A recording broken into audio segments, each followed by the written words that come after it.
Hello friends, welcome to EduTap in this interview series with toppers. Today I have with me Mr. Pratik Prajapati, who has recently cleared RBI Grade B exam held in 2021. So first of all, I want to thank Pratik from the bottom of my heart for coming here to Panchkula. Right, he has travelled all the way from Madhya Pradesh to Panchkula, and it has been a long journey. And Pratik is tired. We have not allowed him to rest. But Pratik, so how is the feeling now? I'm feeling glad to be here with you, sir. My pleasure Prateek. So अगर प्रतीक की बात की जाए तो इनकी journey बहुत ज़्यादा interesting है, चैलेंजिंग है, इंट्रीगुइंग है. क्या नहीं है इस जर्नी में.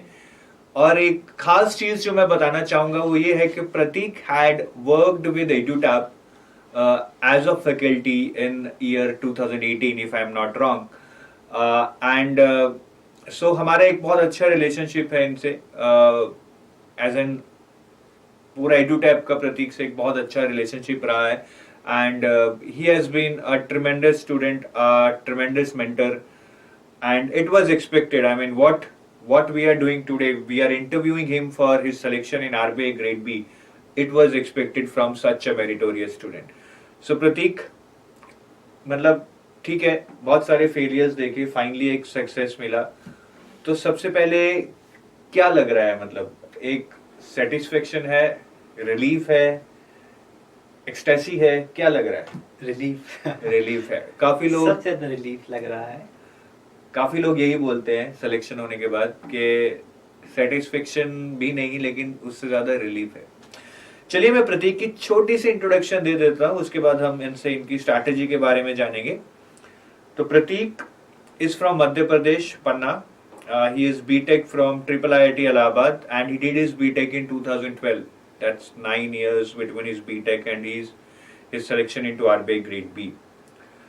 And he has done some jobs in teaching profile itself. So he has done job with Eton IAS. He has prepared for UPSC. He has given 3 attempts. He has wrote 2 mains but never given an interview, right Pratik? No.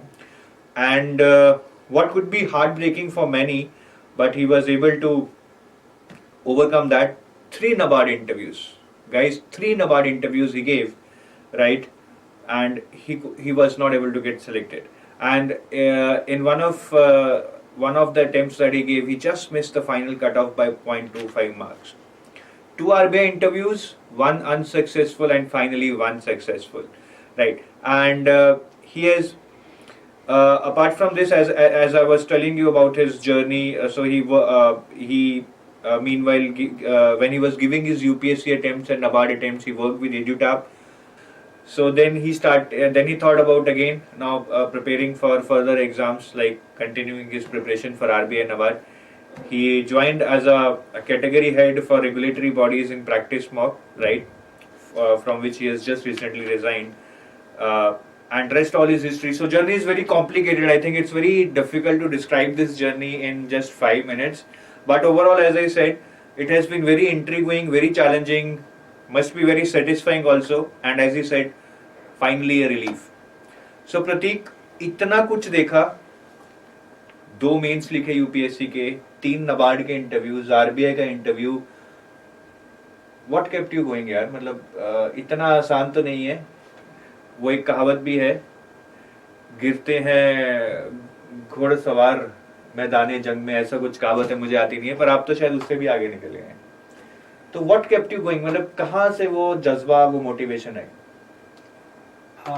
मुझे लगता है कि जीवन में कुछ ऐसी घटनाएं हुई जिन्होंने मुझे अपने आप को बदलने में मजबूर किया. उनमें से एक घटना है जब मुझे एक मेरे टीचर ने 10th क्लास में असेंबली में, एक असेंबली थी, उसमें एक बच्चा स्पीच दिया था, बीच में रुक गया और उसको कंसोल करने के लिए क्लैप किया, लेकिन वो टीचर बुरा मान गया और मेरे को स्टेज में बुला के बहुत तेज से मारा, और इतना बुरा मारा कि मैं करीब 8 दिन तक स्कूल जा नहीं पाया.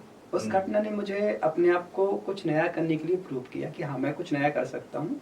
एक बहुत छोटे से गांव से रह के जहाँ पे सिर्फ मैं चरवाहों को देखा, मैंने खुद बचपन में बकरियों के साथ खेलता रहा और बहुत ही ऑर्डिनरी चाइल्डहुड रहा.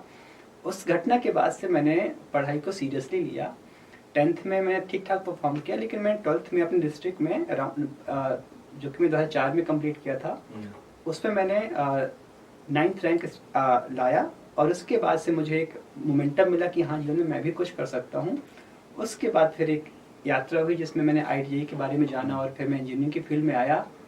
और फिर जब मैं इंजीनियरिंग की फील्ड में रहा तो मैंने दुनिया को और समझा, क्योंकि मेरा जो बचपन रहा वो तो सिर्फ गाँव को देख के ही रहा। तो मुझे लगा कि हाँ, अभी भी बहुत कुछ स्कोप है आगे बढ़ने के लिए, क्योंकि मुझे किनसे कॉम्पीट करना है जो ऑलरेडी एस्टेब्लिश्ड हैं या जिन्होंने बहुत कुछ हासिल कर लिया है। तो ऐसे देखते देखते मेरे को लगा कि हाँ, अभी तो बहुत कुछ अचीव करना बाकी है, मैं तो कुछ भी नहीं हूँ। तो ऐसा करते करते ना वो एक स्टेप बाय स्टेप में आगे बढ़ता गया और मुझे कुछ और नया पाने का वो इच्छा या फिर डिजायर या फिर कहे कि मोटिवेशन मिलता रहा कि हाँ, इसको भी अचीव कर सकते हैं। तो ऐसा करते करते स्टेप बाय स्टेप मैं यहाँ तक आया और मैंने शायद किसी भी स्टेज में गिव अप नहीं किया। हालांकि मुझे बहुत लेवल पे संघर्ष करना पड़ा, जैसे कि मैंने अब सबसे ज़्यादा संघर्ष मैंने किया अपनी नींद के साथ में। अभी भी मैं सिर्फ 4 से 5 घंटे ही सो पाता हूँ, लेकिन फिर भी मैं पढ़ता रहता हूँ। somehow anyhow I do not give studying। मैं फिर भी नॉर्मली हमेशा से ही मैं 8 से 9 घंटे पढ़ता रहा। एग्जाम टाइम में ज़्यादा पढ़ता हूँ, लेकिन हाँ, मुझे पढ़ना ज़्यादा पड़ा क्योंकि because of sleep I tend to forget lots of thing, but still I kept going. बहुत अच्छे। तो प्रतीक ने एक बात बोली कि वो एक ऑर्डिनरी चाइल्डहुड रहा है, but I think now he has moved from that ordinary childhood to an extraordinary opportunity to serve the nation and to learn a lot about how our economy works. So I wish him best of luck, but let's continue with the interview. So Pratik, again थोड़ा question इन्हीं lines में मैं पूछूंगा कि आपके पास बहुत सारी opportunities थी in between, you could have got settled, you work with two very good organizations in the edtech domain, EduTap and PracticeMock, जो तो बहुत लोगों का ड्रीम्स होता है, people vie for it, right? I mean, they are ready to do hard work to any extent to get those jobs. आपने वो job लेके भी आपने स्टिल अपने आप को सेटिस्फाई नहीं किया, you still went for your dream which was either UPSC or policy making organization like RBI. तो वो अगेन मतलब वो जज्बा, वो पैशन कहाँ से आया? कि बट स्टिल मतलब मेरा क्वेश्चन ये है कि ड्रीम्स को त्यागा नहीं, ड्रीम्स को फॉलो किया, जबकि बहुत बार आपको लगा होगा कि अब मैं वेल सेटल्ड हूँ। तो वो जज्बा, वो पैशन, वो कमिटमेंट कहाँ से आई? मुझे लगता है सर कि आपका जो एक व्यक्तित्व होता है वो किसी एक काम के लिए बहुत बेहतर सूटेबल होता है। तो मुझे ये नहीं पता था कि मैं किस काम को बेहतर कर सकता हूँ। बचपन से मैं जिस गांव में रहा वो पन्ना नेशनल पार्क के बहुत करीब रहा, कुछ 100 मीटर दूर ही रहा। उसके बाद से पन्ना नेशनल पार्क स्टार्ट होता है। तो मैंने हमेशा जंगलों के पास रहा, प्रकृति के बहुत करीब रहा और मैंने काफ़ी सराहा और उससे मेरे को काफ़ी बेनिफिट भी मिला। मेरी हेल्थ काफ़ी अच्छी रही और मैं हमेशा उन चीज़ों को अप्रिशिएट करता रहा। तो फॉरेस्ट सर्विस एक पड़ाव था जहाँ पे मैंने पाया कि हाँ, मैं वहाँ जाकर हो सकता है कि जिन चीज़ों को मैंने बचपन से सराहा उनको लिए मैं कुछ कर पाऊँ कंजर्वेशन के लिए, या फिर फॉरेस्ट जो हमारे इकोलॉजी है उसको इम्प्रूव करने के लिए मेरा कुछ योगदान हो पाए। लेकिन उस प्रक्रिया में एक चीज़ थोड़ा सा डिफिकल्ट हो जाती है कि जो ब्यूरोक्रेसी है वो इतना आसान काम नहीं है। उसमें बहुत प्रकार के दबाव होते हैं और बहुत प्रकार के इंटरवेंशंस होते हैं या इंटरफेरेंस होते हैं। तो मुझे लगा कि मुझे लगता है कि मुझे यहाँ पर कॉम्प्रोमाइज करने पड़ेंगे और जिस काम के लिए मैं यहाँ आया हूँ कंजर्व करने के लिए, उस प्रकृति को सहेजने के लिए, शायद मैं वो योगदान न कर पाऊँ। तो फिर मैंने कहा कि मैं RBI के लिए ही प्रिपरेशन करता हूँ और उसको कंटिन्यू करता हूँ। तो फिर मैंने वो एक निर्णय लिया। बहुत डिफिकल्ट था चुनना और आपके पेरेंट्स भी बहुत नाराज होते हैं, लेकिन लेना पड़ता है निर्णय और फिर उसको प्रूव भी करना पड़ता है कि आपने सही निर्णय लिया, और वो सबसे डिफिकल्ट होता है। तो इवेंचुअली और यू कहो luckily I prove that decision correct. नहीं, बिल्कुल सही बात है। जब आप एक अच्छी जॉब को छोड़ते हैं क्योंकि आपको अच्छी नहीं लग रही है लेकिन लोगों की नज़र में बहुत अच्छी है, तो एक बहुत ज़्यादा सोशल प्रेशर आता है और आपका माइंड बहुत डिस्टर्ब होता है ऐसी सिचुएशन में, क्योंकि लोग बोल रहे हैं अरे तुमने वो छोड़ दी, चाहे आपको बिल्कुल अच्छी ना लग रही हो, तो कहीं ना कहीं आपके मन में वो डाउट डाल दिया जा रहा है कि आप गलत कर रहे हो, हालांकि आप अपने हिसाब से सही कर रहे हो। तो एक बहुत डायलेमा वाली सिचुएशन होती है। जैसा प्रतीक ने कहा, आगे जाके प्रूफ करना पड़ता है, प्रूफ कुछ बड़ा हासिल करके ही किया जा सकता है और इन्होंने तो किया है RBI को हासिल कर। तो प्रतीक, आपके पापा का क्या रिएक्शन था जब आपने एग्जाम क्लियर किया? बिकॉज आई नो कि when Prateek was working with us, I mean he was very close to his dad, तो प्रतीक हमेशा कहते थे कि मेरे पापा अपनी जॉब में कुछ बहुत हायर पोजीशन पे काम नहीं कर पाए, लेकिन उनका यही ड्रीम है कि उनका बेटा एक अच्छी पोजीशन पे, एक अच्छी ऑर्गेनाइजेशन में काम करे और वो गर्व के साथ कह सकें कि प्रतीक देखो वहां काम करता है। तो क्या रिएक्शन था, थोड़ा बताएंगे इसके बारे में? पापा ज़्यादा मेरे रिएक्शन देते नहीं हैं, लेकिन मुझे पता है कि उन्होंने जो महसूस किया होगा शायद। हुआ क्या था कि जिस दिन मैं इंटरव्यू देने गया था 5 अगस्त को, भोपाल में था, उस दिन पापा को हार्ट अटैक आया था। और ये एक बहुत दुखद पल था कि ऐसा हो गया और मैं असहाय था। लेकिन जब रिजल्ट आया तो मुझे लगता है मेरे पापा की रिकवरी उस दिन कंप्लीट हुई या फास्ट हुई। मैं इतना बोल सकता हूँ कि फिर पापा उस दिन के बाद से फिर से नए हो गए। नए हो गए, बहुत अच्छा इन्होंने वर्ड यूज किया। तो एक ऊर्जा, एक एनर्जी है जब आपके बच्चे अच्छा करते हैं, आपको मिलती है, वो आप सब भी फील करते होंगे अपने अपने घरों में। ठीक है प्रतीक, तो थोड़ा अभी मैं एग्जाम ओरिएंटेड क्वेश्चंस पूछता हूँ।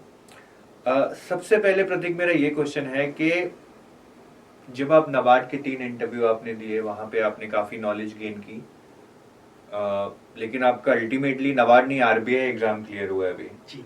तो क्या आपको लगता है कि कहीं ना कहीं जब हम नाबार्ड, आरबीआई, सेबी के लिए प्रिपेयर कर रहे हैं, अलग अलग एग्जाम्स के लिए जहाँ बहुत सारे ओवरलैप हैं, तो एक एग्जाम की प्रिपरेशन हमें दूसरे एग्जाम में कहीं ना कहीं हेल्प करती है, ये आपको लगता है? सर, जब हम किसी भी एग्जाम की तैयारी करते हैं तो जो एक नॉलेज बेस हमारा तैयार होता है वो हमेशा ही काम आता है। कुछ कनेक्शंस तो हैं, लेकिन ऐसा कहना बिल्कुल सही नहीं होगा। आप उस नॉलेज को न्यूज़पेपर पढ़ के भी एक्वायर कर सकते हैं, या आपका बचपन से ह्यूमैनिटीज में इंटरेस्ट रहा है या फिर पढ़ने का इंटरेस्ट रहा है, तो वो सारे फैक्टर्स भी आपके फेवर में काम करते हैं। तो सिर्फ एक फैक्टर नहीं कि आप किसी एग्जाम की तैयारी कर रहे हैं और उससे ही आपको हेल्प मिलेगी। इवन यूपीएससी की तैयारी कर रहे हैं, सिविल सर्विस की, तो भी जो नहीं कि आपका नॉलेज बेस रेलेवेंट हो इस नाबार्ड के लिए या फिर आरबीआई के लिए। लेकिन यदि आप पढ़ने के आदी हैं, अभ्यस्त हैं और आप पढ़ने का शौक रखते हैं, आप फॉलो करते हैं चीजों को, तो मेरे ख्याल से वो समझ काम आती है। नॉलेज या समझ कहें, वो पढ़ना काम नहीं था। जो आपने पढ़कर जो समझ विकसित की, जो आपने नॉलेज डेवलप किया, जो आपने आत्मसात किया, अपने अंदर आपने समाहित किया, वो काम आता है। बिल्कुल सही। देखिए पेपर जो है आपके बहुत जेनरिक टाइप्स के, मतलब बहुत डेप्थ में नहीं पूछी जाती चीजें, तो आप जो भी समझ रहे हैं कहीं से भी पढ़कर, वो कहीं ना कहीं आपके एग्जाम में आपको जरूर काम आएगा, और आपको तब लगेगा भी कि यार ये मैं इसलिए कर पाया क्योंकि मैंने वो चीज पढ़ ली थी। तो वो एक बहुत सेटिस्फाइंग मोमेंट होता है जब आपने कुछ ऐसे ही कहीं पढ़ा हो और वो आपको एग्जाम में क्वेश्चन करने में हेल्प कर दे।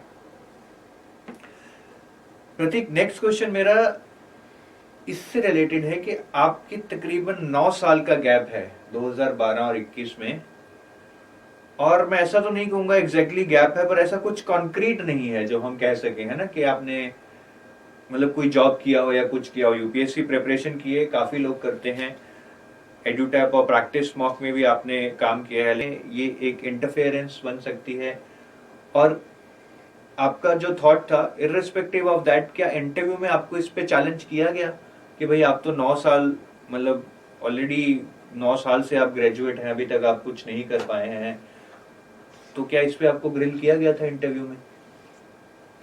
जनरली सर, इस बार के इंटरव्यू में तो ऐसा कुछ नहीं हुआ, लेकिन ये जो इनसिक्योरिटी थी, इतना बड़ा गैप था और कुछ कंक्रीट नहीं किया, क्योंकि मुझे ही पता था कि सच में कुछ कंक्रीट नहीं किया, कि आपने एक लंबे समय के लिए किसी काम को करके कुछ एक्सपीरियंस गेन किया जो कि रेलेवेंट हो, इसको आप बता सके, हाँ ये सब्सटेंशियल है, आप कन्वे कर पाए कॉन्फिडेंटली। वो मेरे पास नहीं रहा, बहुत ही फुटकर रहा, हेयर एंड देयर रहा, तो उसको जस्टिफाई करना बहुत डिफिकल्ट था। इंटरव्यू में कई बार ऐसा पूछा गया, लेकिन उसको जस्टिफाई करना बहुत डिफिकल्ट भी था, और वो आड़े नहीं आया जाता। लेकिन जब आप उसके बारे में सोचते हैं तो वो सच में आपके सामने एक बैरियर खड़ा कर देता है कि इसको मैं कैसे ओवरकम करूंगा। तो मेरे ख्याल से जितना परेशान मैं ड्यूरिंग इंटरव्यू नहीं था, उससे ज्यादा परेशान उसको सोच के परेशान था कि ये इतना बड़ा गैप जस्टिफाई कैसे करूंगा। लेकिन मुझे लगता है कि जब आप एंटर करते हैं और बोर्ड में हम बैठते हैं, वो समझ जाते हैं कि यदि आप में एक्सपीरियंस नहीं भी है, आपने वर्क नहीं भी किया है, आप में कुछ सब्सटेंस है क्या, वो शायद कहीं ना कहीं वो देख लेते हैं। क्योंकि जरूरी नहीं कि आप किसी काम को करके ही सब्सटेंस हासिल करें या सब्सटेंस डेवलप करें, अपने व्यक्तित्व को और निखारें। बहुत सारे चीजों को करके आप उसको विकसित कर सकते हैं। तो अल्टीमेटली जो आपका व्यक्तित्व, उसमें वो रिफ्लेक्ट हो कि जो आपकी एज है या जो आपका गैप है, उसमें आपने कुछ भी हासिल किया कि नहीं किया। वो काम सिर्फ एक पहलू कि आपने काम करके हासिल किया, कुछ और भी करके आप हासिल कर सकते हैं क्या।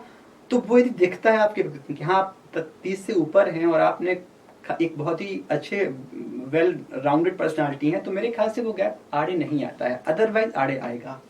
बिल्कुल सही कहा। और आई थिंक जितना आप लेट होंगे अपने गोल को अचीव करने के लिए, तो अंदर एक फायर भी आती है, वो आग को कभी बुझने नहीं देना चाहिए, और इंटरव्यू में भी वो आग दिखनी चाहिए कि yes I am not been able to achieve but I will achieve, I can achieve, है ना। और उसके लिए जो आपने काम किए वो दिखना चाहिए, इवन इन योर स्टडीज, कि आपने जो नॉलेज गेन की है उनके लिए, तो वही आपका एक विंडो है जिसके थ्रू वो आपको जान सकते हैं। चलिए, गैप ईयर्स के बारे में हो गया। बहुत सारे लोग डरते हैं, हमारे गैप ईयर्स हैं, हमने कुछ सब्सटैंशियल नहीं किया है ना, हमारे पास वर्क एक्सपीरियंस नहीं है। तो आप बिल्कुल मत डरिए। प्रतीक जैसे और भी बहुत लोगों ने इस साल गैप ईयर्स होने के बावजूद इस एग्जाम को क्लियर किया है। मैंने विक्रम रेड्डी का भी इंटरव्यू लिया था, वो भी हमारे यूट्यूब चैनल पे है, उनका भी अराउंड 9 ईयर्स का गैप था, ठीक है। उन्होंने तो कोई पार्ट टाइम जॉब भी नहीं की थी, जो मुझे याद आ रहा है। तो anyways, it's good to know कि gap year is not a hindrance if you want to clear RBI grade B. My next question Prateek is that now you have been working meanwhile you were preparing. तो बहुत सारे लोगों का ये question होता है कि सर मुझे काम भी, जॉब भी करनी है, जॉब है तो 10 to 5 10 to 7 तो होगी ही, साथ में प्रिपेयर भी करना है, ये मेरा ड्रीम है, मुझे हासिल करना है, लेकिन मैनेज नहीं कर पा रहे हैं। तो आपका इन लोगों के लिए क्या मैसेज है कि how to manage time, right, for preparation while you are doing your job also? यदि कोई भी व्यक्ति जॉब कर रहा है तो टाइम तो एक 8 से 9 घंटा जॉब के लिए देना ही पड़ेगा।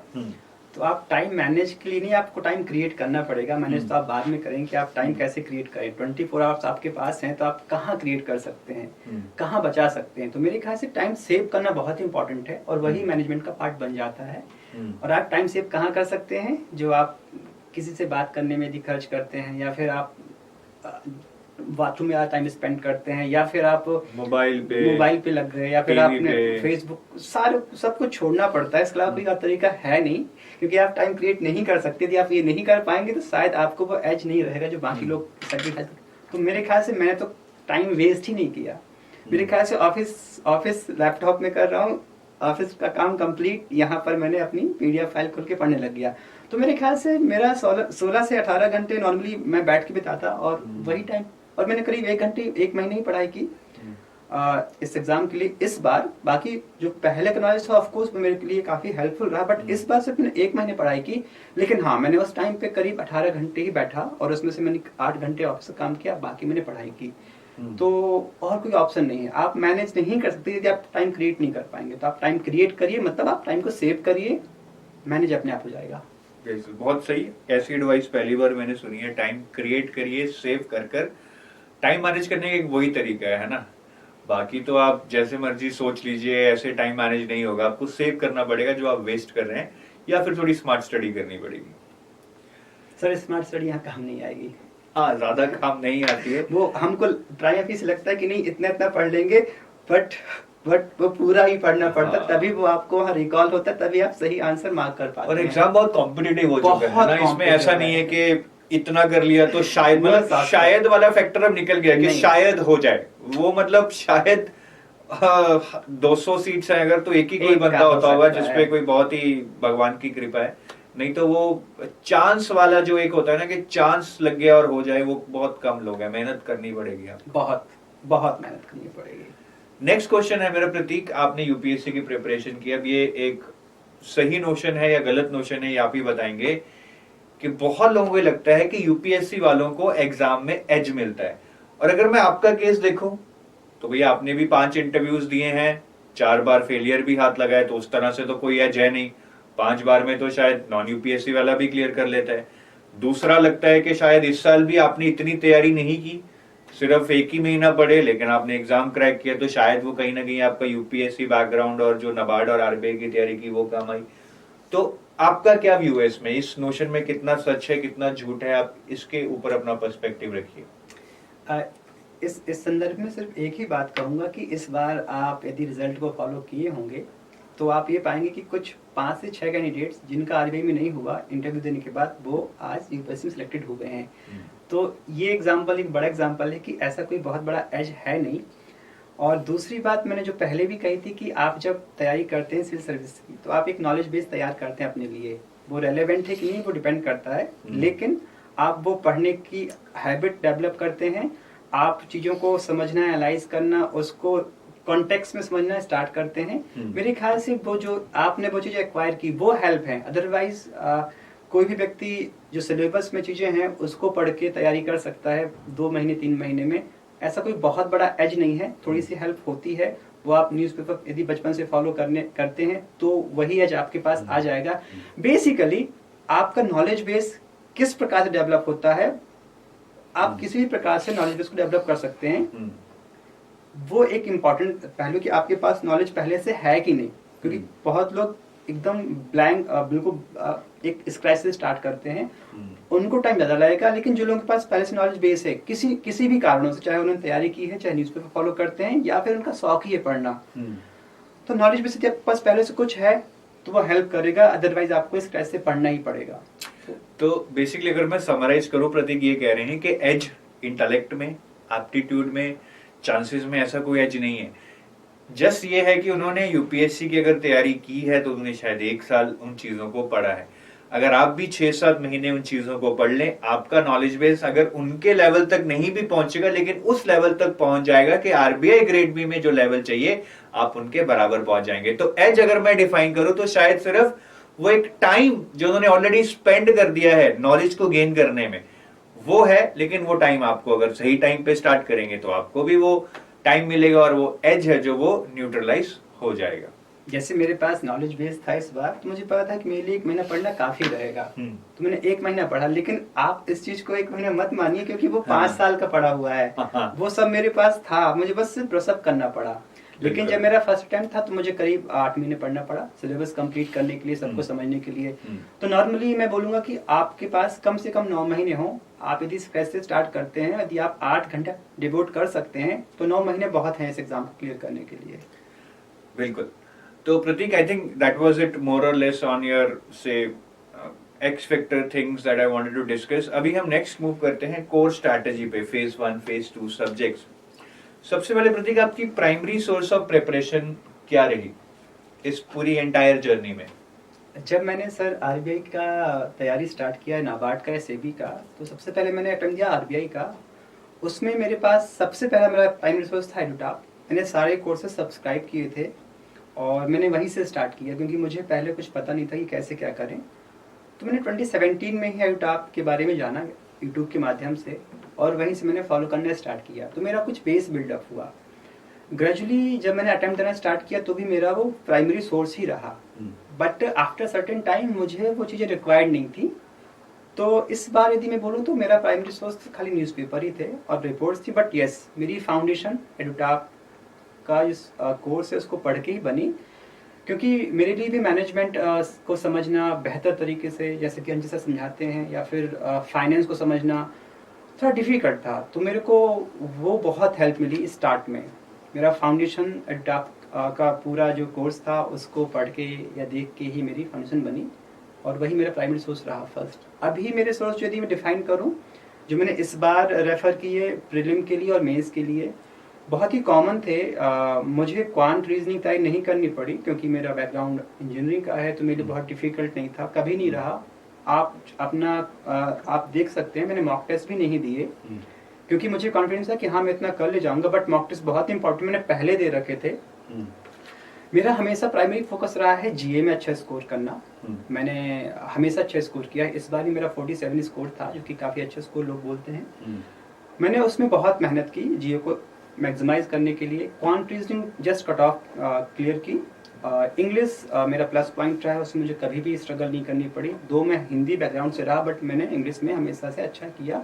शायद वो भी एक बहुत लंबी यात्रा थी। लेकिन मैं बात करूँ जीए की, उसको मैंने बहुत अच्छे से तैयार किया। उसमें ईएसआई करंट अफेयर्स, जीए करंट अफेयर्स सब मिक्स है, और उसके लिए मैंने प्राइमरी सोर्स चुने, पीआईबी और जस्टिस की वेबसाइट, साथ में जो आपकी OECD, G20, world bank, IMF जो भी रिपोर्ट्स आती हैं उनकी एग्जीक्यूटिव समरी, या फर्स्ट सेकंड पेज, या फिर न्यूज़ कोई अच्छा लाइव मिनट है उसमें जो आर्टिकल लिखा है वो। अब बात करें आरबीआई के जो कोर नोटिफिकेशन थे, वो मैंने बहुत डिटेल में पढ़े। तो आप उनको वो सबसे इम्पोर्टेंट है कि आप जीए के लिए आरबीआई के नोटिफिकेशन, पीआईबी देन जो भी रिपोर्ट्स आती हैं आईएमएफ की, वर्ल्ड बैंक की, ओईसीडी की, G20 की, मेनली यही रिपोर्ट्स ही हमेशा आरबीआई में यदि आपने नोटिस किया होगा तो हमेशा से सिर्फ यही रिपोर्ट्स पूछते हैं, world bank, IMF, OECD, G20, इसके अलावा ज़्यादा कुछ चाहते नहीं है। सो वो, और मेरी तैयारी इतनी ही थी जिसमें मैंने जीए कवर किया, क्वांट रीजनिंग मेरा हो गया है, इंग्लिश में मैंने कोई एक्स्ट्रा प्रिपरेशन नहीं की। मेन मेरा फोकस रहा है जीए में, जो कि कॉम्प्रहेंसिव था, उसमें करंट अफेयर्स भी है, ईएसआई भी है और जीए भी है। फेज 2 फेज 1 एक साथ किया, कोई ऐसे डिस्टिंग्विश नहीं किया कि मुझे इतना ही पढ़ना पड़ेगा। और मेरे ख्याल से इस बार जो जीए था वो थोड़ा सा अलग था, डिफिकल्ट भी था, और वो ज़्यादातर जो टिल्टेड था टुवर्ड्स ईएसआई।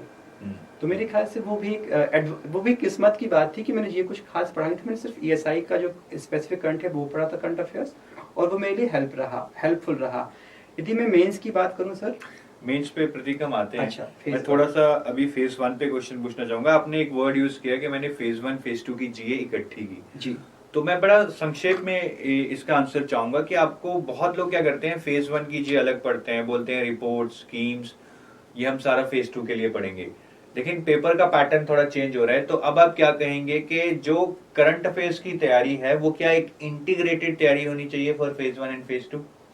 सर ये सिर्फ अभी के लिए नहीं, हमेशा से तैयारी हमेशा इंटीग्रेट होनी चाहिए, क्योंकि जो हम जीए के टिपिकल क्वेश्चन देखते हैं कि some person has achieve this one, वो बहुत एक दो क्वेश्चंस होते हैं। बाकी जो आपके मैक्सिमम क्वेश्चन होते हैं वो कोर क्वेश्चन होते हैं, जो कि आपके ईएसआई के होते हैं या फिर फाइनेंस के होते हैं या फिर आरबीआई स्पेसिफिक होते हैं। तो बेसिकली आप यदि 2-3 क्वेश्चन को हटा दें, बाकी सारे क्वेश्चन हमारे ईएसआई, फाइनेंस, आरबीआई से रिलेटेड होते हैं, तो आपको फर्स्ट फेज 1 के स्टेज से ही आपको इंटीग्रेट में तैयारी करनी चाहिए।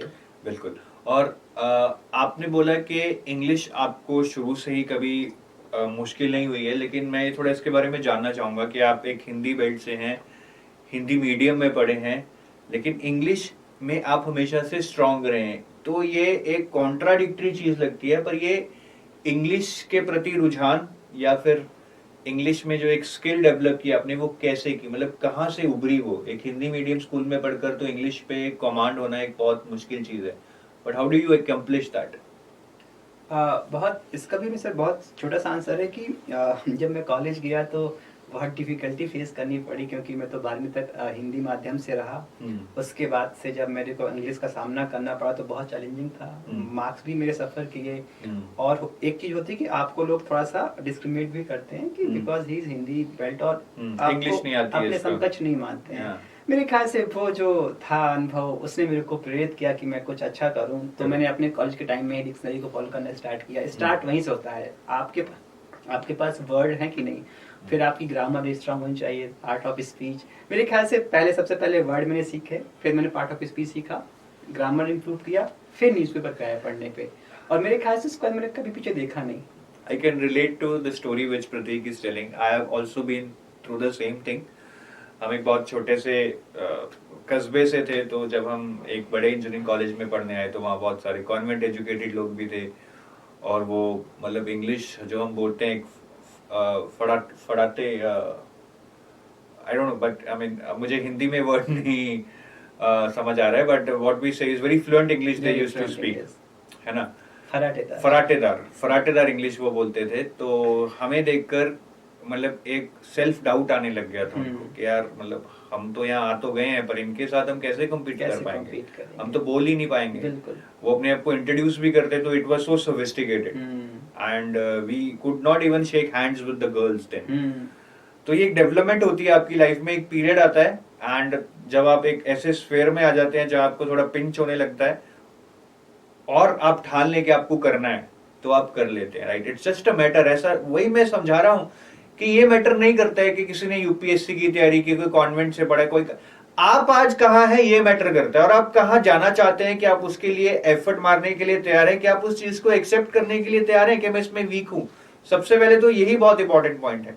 फिर आप उसमें एफर्ट मारिए और फिर आप देखिए आप उसमें प्रगति करेंगे, आप आगे जाएंगे, ठीक है? एफर्ट ऑनेस्ट होना चाहिए।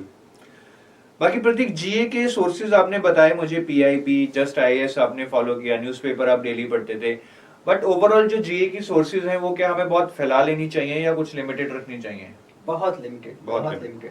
मैं स्टार्ट करूंगा आरबीआई स्पेसिफिक जो हमारे न्यूज़ हैं उसके लिए आपको तो आरबीआई की वेबसाइट फॉलो करनी पड़ेगी या फिर कोई समरीज है जो कि आरबीआई की नोटिफिकेशन कवर करती है, आप वो कवर करिए। फर्स्ट चीज़ वो बोलूँगा। सेकेंड थिंग मैं बोलूँगा कि आप जितनी भी रिपोर्ट्स हैं जो ग्लोबल एजेंसी हैं जो मैंने नाम ली है, IMF, world bank, G20, OECD और इन्हीं हाँ यही ग्रुप हैं, इन्हीं की यूनेस्को, यूनिसेफ। यूनेस्को सिर्फ रिपोर्ट नहीं पूछते हैं सर, ठीक है, यूनिसेफ ज्यादातर हमारे नहीं, वर्ल्ड बैंक, IMF, ये तो दो बहुत ही इम्पोर्टेंट है। World bank, IMF, OECD, G20। मैंने एक पैटर्न देखा है, कोई भी एनालाइज करे पाएगा कि आरबीआई ने जितने भी आज तक क्वेश्चन पूछे हैं इन रिपोर्ट के बियॉन्ड नहीं पूछे हैं। बिल्कुल, ये बहुत ही कॉमन ऑब्जर्वेशन में रहा है, लेकिन लोग इसको ऑब्जर्व नहीं कर पाते हैं। तो बेसिकली आप खाली इनको कवर करते हैं, साथ में आरबीआई की नोटिफिकेशन, जिसमें कि आरबीआई की पॉलिसीज हैं, सर्कुलर्स हैं, सब कुछ कवर करना पड़ेगा। तो आपका मेरे ख्याल से कुछ 50% करने पे कवर हो जाता है। बहुत कम टाइम में, बहुत कम टाइम में। फिर आते हैं हम स्कीम्स पे। लोगों को लगता है कि स्कीम्स क्या हम अलग से पढ़ें।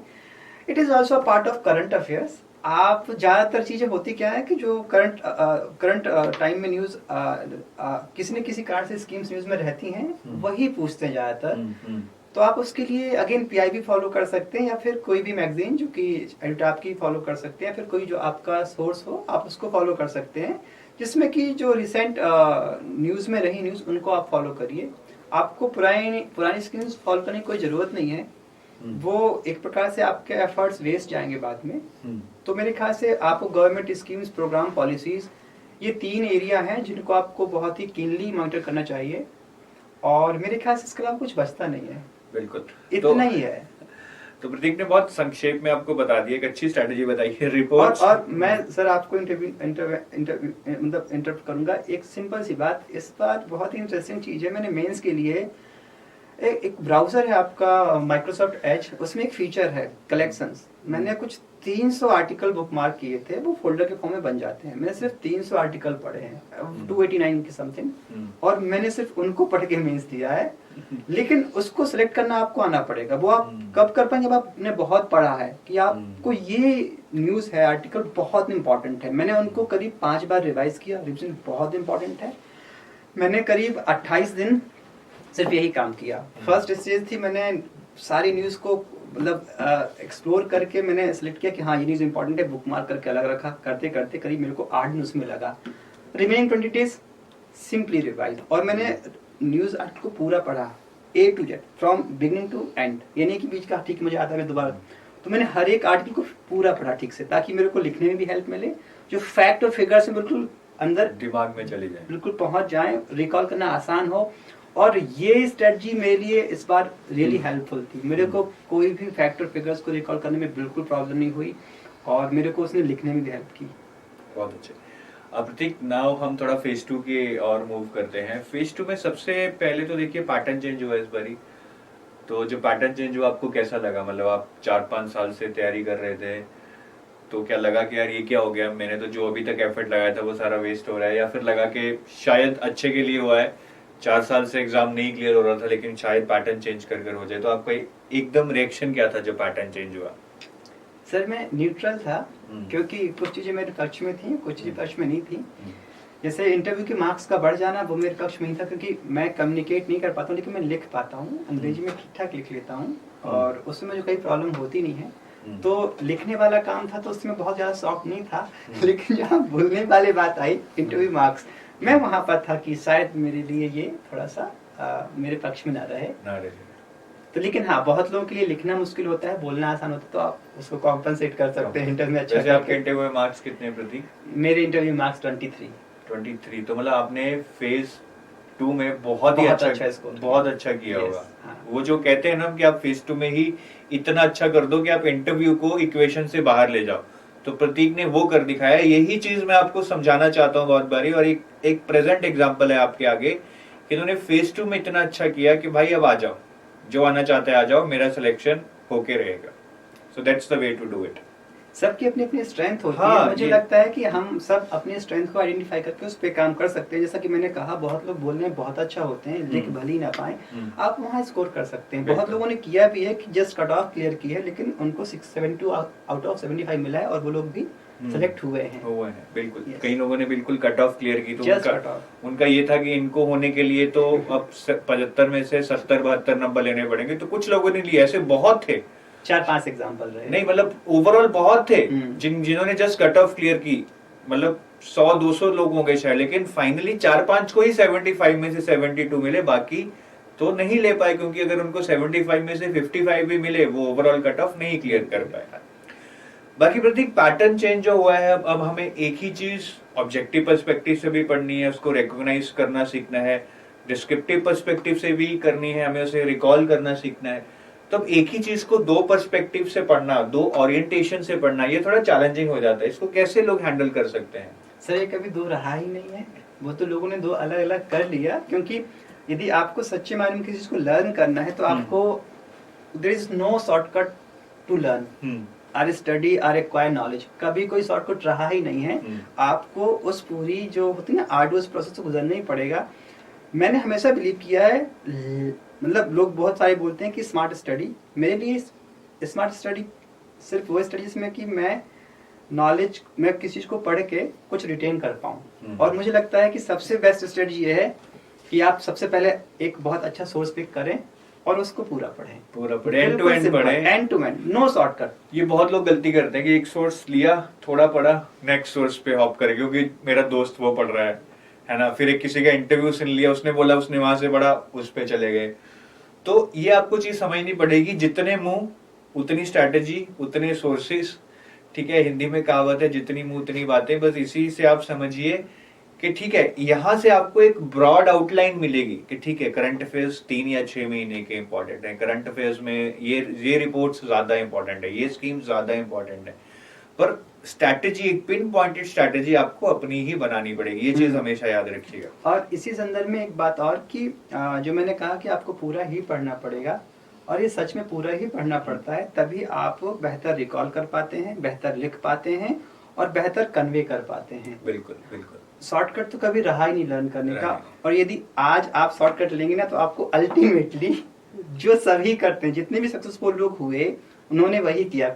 आप हो सकता है कि 100 में से कोई एक निकल गया हो शॉर्टकट लेके, बट मैक्सिमम लोग वो पूरी जर्नी को तय करके ही आगे निकलते हैं। उसका मतलब है आपको पूरा एंड टू एंड पढ़ना पड़ेगा।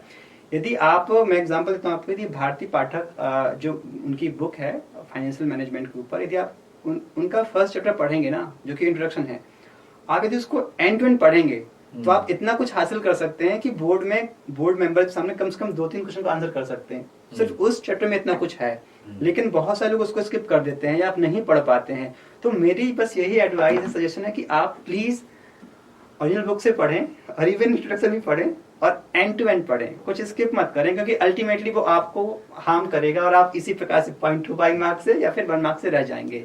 बात सही। तो बिल्कुल शॉर्टकट मत लीजिएगा, ये बहुत शॉर्टकट टू सक्सेस, बहुत एक डायरेक्ट मैसेज दे रहे हैं। प्रतीक, मेरा नेक्स्ट क्वेश्चन है, अभी डिस्क्रिप्टिव राइटिंग जो इंट्रोड्यूस हुआ है, 300 में से 200 नंबर की जो डिस्क्रिप्टिव राइटिंग ही हो गई है। पहले लोग डिस्क्रिप्टिव इंग्लिश जो कि 100 नंबर की थी उसको तो छोड़ ही देते थे, मतलब ज्यादा प्रैक्टिस नहीं करते थे, लेकिन अब 200 नंबर का हो गया है। तो अभी क्या सेम अप्रोच सही रहेगी कि अपना ऑब्जेक्टिव की तैयारी करो, डिस्क्रिप्टिव की ज्यादा प्रैक्टिस मत करो, देखी जाएगी, कर लेंगे, लिख तो लेंगे ही, अगर पता है कुछ ना कुछ तो लिख ही लेंगे। क्या वो अप्रोच अब काम करेगी? अब थोड़ा अप्रोच में चेंज लाना चाहिए, थोड़ा फोकस करना चाहिए डिस्क्रिप्टिव राइटिंग पे, इसमें आपकी क्या राय है? सर जैसा कि मैंने पहले कहा कि मेरे लिए सिर्फ एक ही अप्रोच रही है कि ऑब्जेक्टिव में आपको सिर्फ फैक्ट और फिगर्स आइडेंटिफाई करना है, थोड़ा आसान होता है, आप उसमें शॉर्टकट ले सकते हैं, लेकिन अल्टीमेटली वो चीजें आपकी नहीं हुई, वो नॉलेज आपका नहीं हुआ और आपको कहीं ना कहीं बाद में दोबारा से रिविजिट करना पड़ेगा।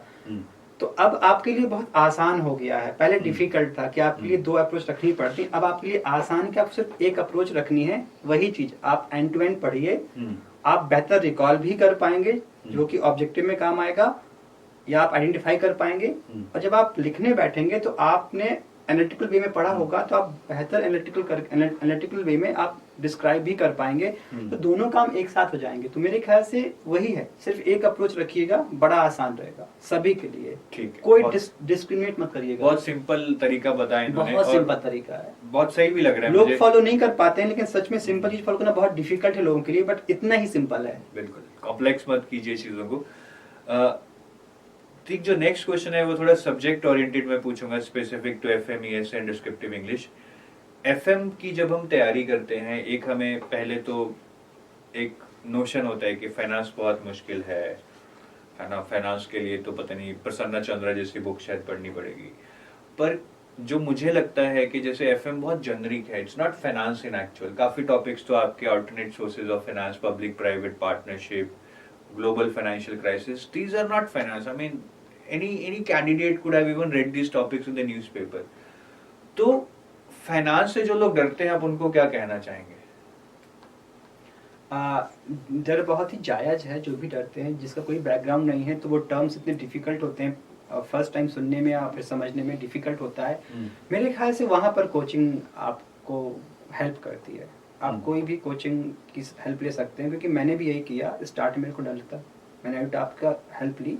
आप अपने जो आपको पसंद हो वो सोच के हेल्प ले सकते हैं, लेकिन मुझे लगता है कि यदि आपको उस डर को दूर करना है, तो आपके पास कोई मेंटर हो, आपको कोई फ्रेंड हो, फैमिली मेंबर हो, या कोई टीचर हो, या फिर कोचिंग, आप इनमें से किसी की भी हेल्प ले सकते हैं, क्योंकि उस फियर को दूर करने में आपकी यही हेल्प कर पाएंगे। और जैसे आप उस फियर को ओवरकम कर पाएंगे, तो मेरे ख्याल से फिर जर्नी आसान हो जाती है। और जैसा कि सर ने कहा कि फाइनेंस बहुत ही जेनरिक है, यस बहुत जेनरिक है। कोर फाइनेंस कुछ भी नहीं है, बहुत ही जेनरिक है। इवन यदि कोई व्यक्ति न्यूज़पेपर फॉलो करता है 12th के बाद से भी, या फिर अपने अभी से 1 साल से भी, तो मेरे ख्याल से पढ़ते पढ़ते आप उन टर्म्स से फैमिलियर हो सकते हैं। बहुत आसान है, बहुत कोर है नहीं कुछ, बहुत ही जनरल गाइडलाइंस होती हैं उनको पढ़ने की, आपको बस कॉम्प्रहेंड करना है, कोई टेक्निकल कुछ होता भी नहीं है। तो मेरे ख्याल से जो मैंने कहा कि यस, फर्स्ट यदि आपको फियर को ओवरकम करना है, तो आपको किसी न किसी की हेल्प लगेगी, चाहे वो कोचिंग हो, चाहे आपके फ्रेंड हो, या मेंटोर है, टीचर हो। और सेकंड स्टेज है नॉर्मल पढ़ना। बिल्कुल। प्रतीक, एफएम करंट अफेयर्स का क्या वेटेज रहता है एग्जाम में? मतलब मैनेजमेंट तो स्टैटिक है, फाइनेंस के करंट अफेयर्स कितने का आते हैं, और उसके लिए अगर बहुत कम टाइम में तैयारी करनी है तो हमें क्या पढ़ना चाहिए करंट अफेयर्स के लिए? मेरे ख्याल से करंट अफेयर्स का वेटेज काफ़ी रहता है, अराउंड 70% के आसपास रहता है वेटेज। हमेशा से ही रहा है करंट अफेयर्स का फाइनेंस में, क्योंकि कोर क्वेश्चंस तो वो छिपे हुए क्वेश्चंस होते हैं, जो कि करंट अफेयर्स में ही छिपे हुए होते हैं, तो वो पूछते हैं। मेरे ख्याल से सबसे हेल्पफुल रिसोर्स, और यदि आपको बहुत कम टाइम में तैयारी करनी है, तो मेरे ख्याल से आरबीआई की वेबसाइट बहुत हेल्पफुल होगी। नोटिफिकेशन, अगेन यदि आपको पूरा नहीं पढ़ना है, तो आप समरी पढ़ सकते हैं, किसी भी कोचिंग की हेल्प ले सकते हैं। सेकेंड चीज, मैंने 4 नाम गिनवाए आपको, OECD, G20, world bank, IMF, इनकी रिपोर्ट आपको, जो भी रिपोर्ट रिलीज हो, चाहे वो 6 महीने पुरानी ही क्यों ना हो, आपको पढ़ना पड़ेगा। कुछ ना कुछ लिंकेजेस होंगे। ये रिपोर्ट्स हो गई। और अगेन गवर्नमेंट की पॉलिसीज यदि कुछ हैं रेलेवेंट, जो कि रिलेटेड टू फाइनेंस हैं, FDI से रिलेटेड हैं, आप उनको फॉलो करिए। इतना ही काफ़ी होता है। आपको बहुत फैलाना नहीं है, लोग वहीं पर गलती करते हैं, क्योंकि उसको समेटना या समराइज करना या फिर रिवाइज करना बहुत डिफिकल्ट होता है। जितना फैला लेंगे ना, तो लगेगा कि मैंने रिवाइज नहीं किया, और आप फिर उस पूरे को रिवाइज करने बैठेंगे, जो हो नहीं पाता है। आप अपने सोर्सेज लिमिटेड रखिए, डिफाइन रखिए। आप सोर्सेज को सेलेक्ट करने में काफ़ी मेहनत करिए, फिर की चीज़, उसके बाद चीज़ें आसान हो जाती हैं। जैसे कि मैंने ही कहा, मैंने करीब 8 से 10 दिन लगाया न्यूज़ को कलेक्ट करने में, और फिर रेस्ट रिमेनिंग 20 डेज में रिवाइज करने में लगाया। करीब मैंने 5 से 6 बार रिवाइज कर पाया। यदि आप रिवाइज नहीं कर पा रहे हैं, तो आप अपने एफर्ट वेस्ट कर रहे हैं। बिल्कुल कुछ भी नहीं हो पाता है, बिना रिवीजन के कुछ हो ही नहीं सकता है। ESI की हमने ऑलमोस्ट डिस्कशन कर ली थी कि रिपोर्ट्स और स्कीम्स कौन सी इंपॉर्टेंट है, so I will not get into that. मैं डिस्क्रिप्टिव इंग्लिश पे मूव करता हूँ। डिस्क्रिप्टिव इंग्लिश में हमारे 3 क्वेश्चंस आते हैं आरबीआई में, प्रेसी, कॉम्प्रिहेंशन और एसे। तो क्या कोई स्पेसिफिक प्रेफर्ड ऑर्डर है आपका जिसमें आप उसको अटेम्प्ट करते थे, जिससे आपको कुछ एडवांटेज मिला कि पहले ऐसे ही करना है या पहले प्रेसी ही करनी है? ऐसा कुछ आपने महसूस किया? सर, मैंने इसके बारे में कुछ कभी सोचा नहीं, क्योंकि मुझे लगा कि let the game begin, let us play. तो मैंने स्टार्ट ऐसे से ही किया। मुझे लगता है कि फर्स्ट जब मैं लिखना बैठता हूँ, या कोई भी लिखता है, तो आपका दिमाग में आइडियाज आते हैं, फ्लो होने लग जाते हैं। तो आप लिखते लिखते ना थोड़ा सा आप फ्लो में आते हैं। अब जब आप प्रेसी में पहुंचते हैं, तो आपको थोड़ा कॉम्प्रहेंड करना पड़ता है। मेरे ख्याल से सब कुछ नेचुरल होता है, ऑर्गेनिकली होता है। आपने लिख लिया इतना कुछ, फिर आप रिलैक्स करिए, आप पढ़िए आराम से, कॉम्प्रहेंड करिए, दिमाग में समराइज करिए, फिर लिखिए, फिर कॉम्प्रहेंशन आया लास्ट में। मेरे ख्याल से इसमें इतनी डिफिकल्टी नहीं होनी चाहिए, लोगों को इतना सोचना भी चाहिए कि हम फर्स्ट क्या करें। मेरे ख्याल से कोई एडवांटेज नहीं है, लेकिन हाँ हो सकता है बहुत लोगों के लिए हो, लेकिन मुझे क्या लगता है कि टाइपिंग स्पीड काम करना बहुत इंपॉर्टेंट है। जो वो इंटरफेस है उसको यदि आप किसी किसी की भी हेल्प से समझ पाए कि हाँ इंटरफेस ऐसा है, उसको समझ पाए, क्योंकि इस बार का इंटरफेस थोड़ा डिफिकल्ट था प्रेसी के लिए। मैंने खुद डिफिकल्टी फेस की थी। इनफैक्ट मुझे प्रेसी पहले कागज में लिखनी पड़ी फिर टाइप कर पाया, क्योंकि वो ऊपर नीचे करना पड़ रहा था। तो आप उसको देख सकते हैं कि जो इंटरफेस है बहुत चैलेंजिंग है। सबसे बड़ा चैलेंज लगता है मेरे को इंटरफेस, जो कि आप देखते हैं सामने, वो सबसे बड़ा चैलेंज है। Otherwise rest thing can be easily tackle. ये तो सारे कहते हैं इंटरफेस सबसे बड़ा चैलेंज है, फिर उसके बाद इंटरफेस के बाद शायद नेक्स्ट चैलेंज कीबोर्ड आ जाता है, कीबोर्ड, फिर कीबोर्ड के बाद नेक्स्ट चैलेंज कीबोर्ड की नॉइस आ जाती है। Because when you are typing you want to concentrate, आप सोच के लिखना चाह रहे हैं, लेकिन इतनी ज्यादा टक टक हो रही है वहां कीबोर्ड की, क्योंकि सब लोग लगे हुए हैं, there is so much competition, everybody wants to write their best. तो उसमें कहीं शायद आपका एक थॉट प्रोसेस डिस्टर्ब हो जाता है, जिसके कारण आप अच्छा परफॉर्म नहीं कर पाते। तो ये हमने पहले भी डिस्कस किया है, प्रतीक भी शायद एग्री करेंगे। तो आप जब भी प्रैक्टिस करें तो जितने भी गंदे कीबोर्ड आपको मिलते हैं अपने दोस्त के, मामा के, भाई के घर दुकान पर सारे ले आइए, सब पे प्रैक्टिस कीजिए। और जो नॉइस है उसको सिमुलेट करने के लिए आपको यूट्यूब पे बहुत सारे वीडियोस मिल जाएंगे जो उस नॉइस को सिमुलेट करेंगे, आपको से टक टक टक टक की आवाज आएगी।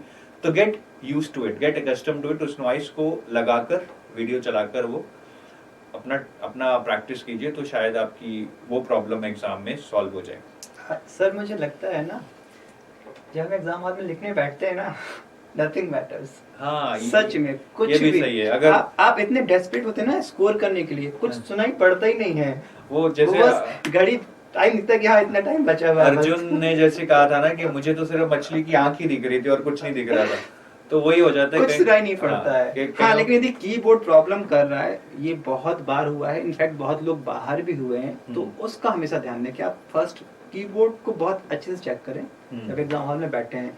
वो बहुत लोगों से गलतियां होती हैं कि नहीं करते हैं कि आप एक की को मल्टीपल टाइम्स क्लिक करके चेक करें, वो सबसे इम्पोर्टेंट है। अदरवाइज तो वो आप लिखने बैठेंगे ना, कुछ सुनाई नहीं पड़ता है, क्योंकि आपको स्कोर करना है, समहाउ टाइप करना है।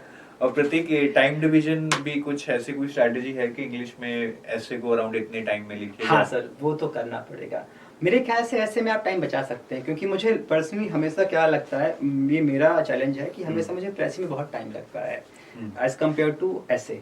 मेरी लिखना आसान है, लेकिन पढ़ के कॉम्प्रहेंड करके उसको समराइज करना बहुत डिफिकल्ट है, और आपको स्कोर भी करना है। इस बार मेरे 72 स्कोर्स हैं, तो मेरे ख्याल से मैंने प्रेस इस बार बहुत अच्छी लिखी थी, बहुत डिफिकल्ट थी मेरे ख्याल से, काउंटर इकोनॉमीज पे थी वो, बहुत एक कभी नहीं पढ़ा था वो, बट तो मेरे ख्याल से प्रेसी, यदि आप जो टाइम बचाएंगे ऐसे में ना, आप उसको प्रेसी और कॉम्प्रहेंशन में अच्छा करने में लगा सकते हैं। और एक अच्छी बात सर ये है कि आपका ऐसे बहुत सब्जेक्टिव है, लेकिन प्रेसी सब्जेक्टिव नहीं है, क्योंकि वो तो आपको उसी में से लिखनी है। एग्जैक्टली। और सिमिलरली आपका कॉम्प्रहेंशन सब्जेक्टिव नहीं है, तो यदि आप वहाँ टाइम बचा के अच्छा स्कोर कर पाएंगे ना, तो वहां पर आप स्कोर को बहुत ज्यादा मैक्सिमाइज कर सकते हैं। ऐसे में आप हो सकता है कि कितना भी अच्छा लिख दें और आप टाइम भी ज्यादा लगा दें, तो आप स्कोर अच्छा ना कर पाए, लेकिन आप प्रेसी में और कॉम्प्रहेंशन में बहुत अच्छा स्कोर कर सकते हैं। इनफैक्ट क्लोज 90% भी स्कोर कर सकते हैं आप, बट ऐसे में हार्डली 60% स्कोर करना भी डिफिकल्ट है। आप कितना भी अच्छा लिख दीजिए, शायद ना मिल पाए। तो मेरे ख्याल से मेरी स्ट्रेटजी में से ये रही है कि मैं कम से कम टाइम लगाऊं ऐसे में,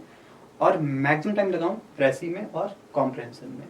बिल्कुल सही है, बहुत अच्छी बात की। ऐसे सब्जेक्टिव है, ऐसे में कई बार आपको लगता है कि मुझे बहुत सारे पॉइंट्स लिखने हैं, आप 2 छोड़ भी देंगे तो उसको नहीं पता है आपने 2 छोड़ दिए, ठीक है। लेकिन प्रेसी में या कॉम्प्रिहेंशन में आपने कोई इंपॉर्टेंट पॉइंट प्रेसी में लिखा ही नहीं, तो वो पकड़ लेगा, क्योंकि एक स्पेसिफाइड पैराग्राफ था आपको, उसमें से ही लिखना था, सारे इंपॉर्टेंट पॉइंट्स भी लिखने थे, एट द सेम टाइम उसको शॉर्टन भी करना था, तो एक चैलेंजिंग चीज हो जाती है। मतलब प्रेसी और कॉम्प्रिहेंशन में आपका स्कोप डिफाइन कर दिया कि भैया इसी में से ढूंढो।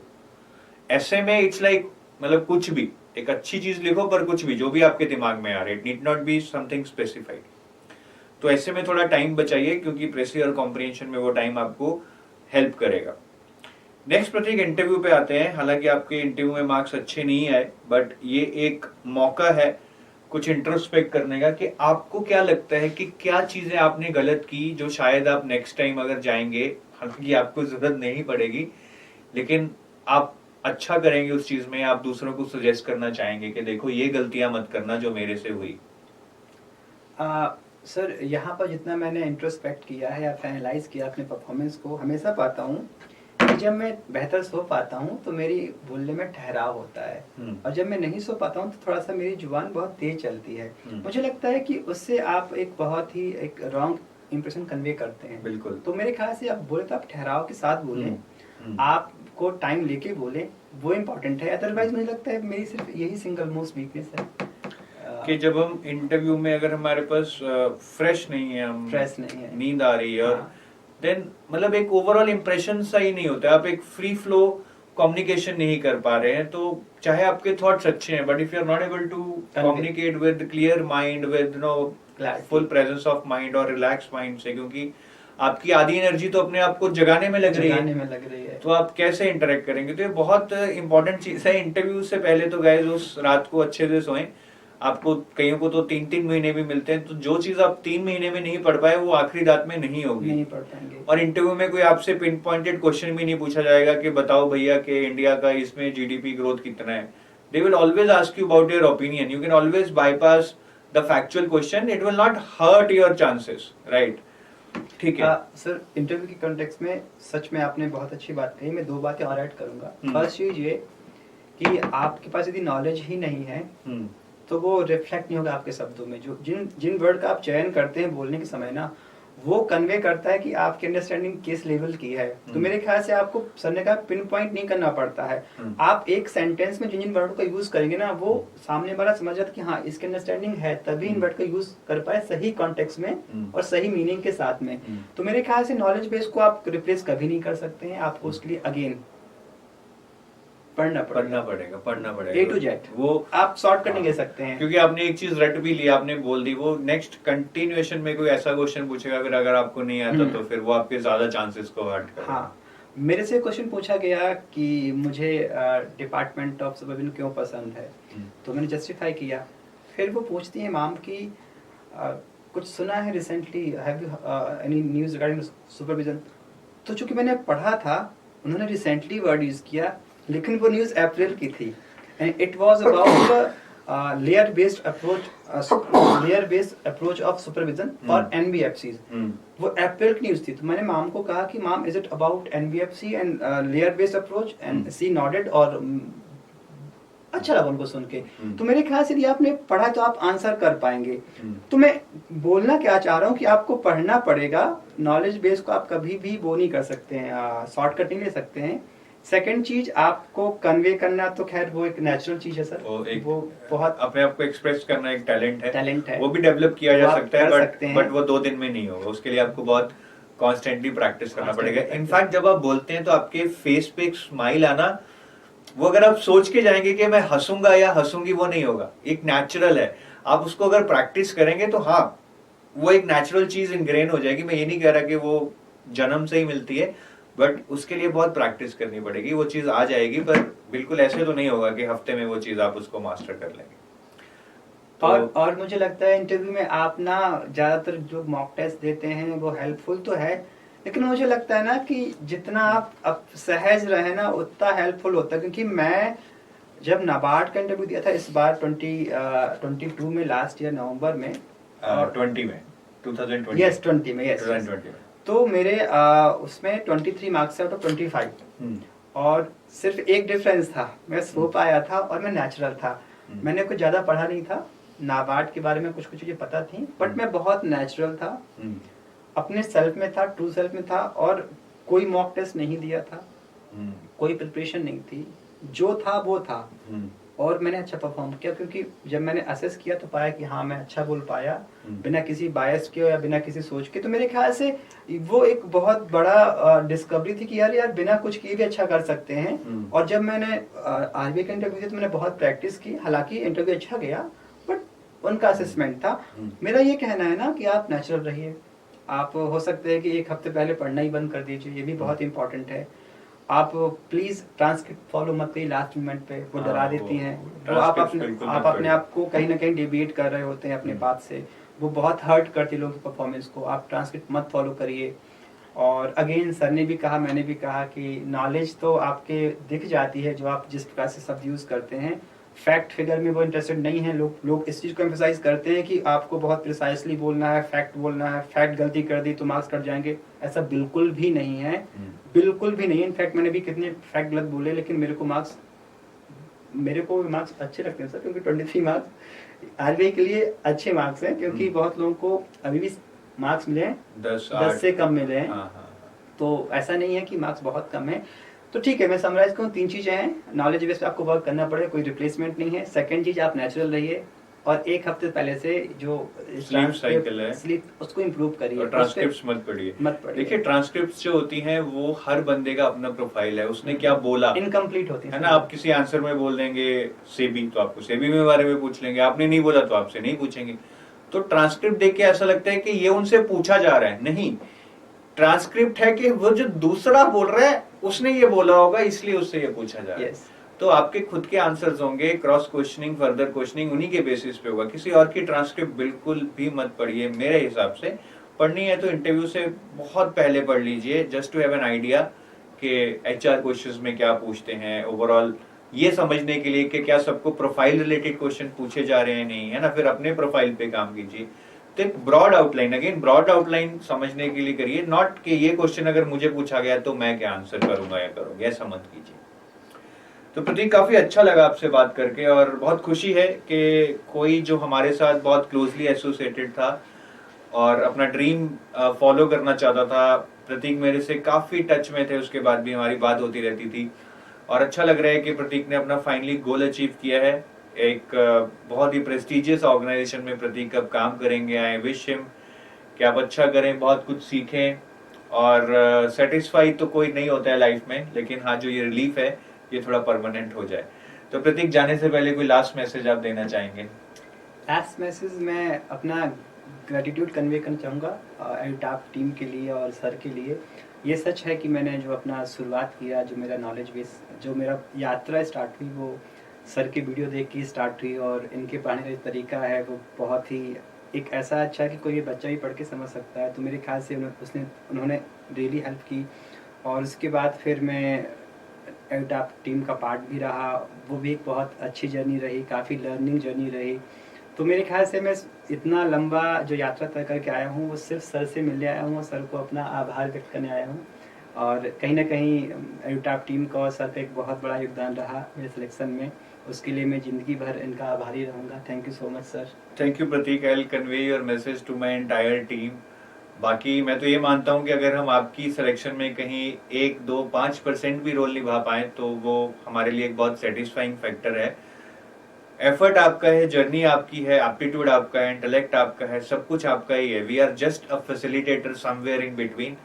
तो प्लीज अपने ड्रीम्स को फॉलो कीजिए, त्यागिए मत उनको, पैशनेट रहिए उनके ऊपर जैसे प्रतीक रहे हैं, और आपको अपनी डेस्टिनेशन मिलेगी जैसे प्रतीक को मिली है। So I thank you once again, Pratik. It was really nice talking to you. Thank you so much sir. So we might say goodbye to our viewers. Bye bye guys. Thank you.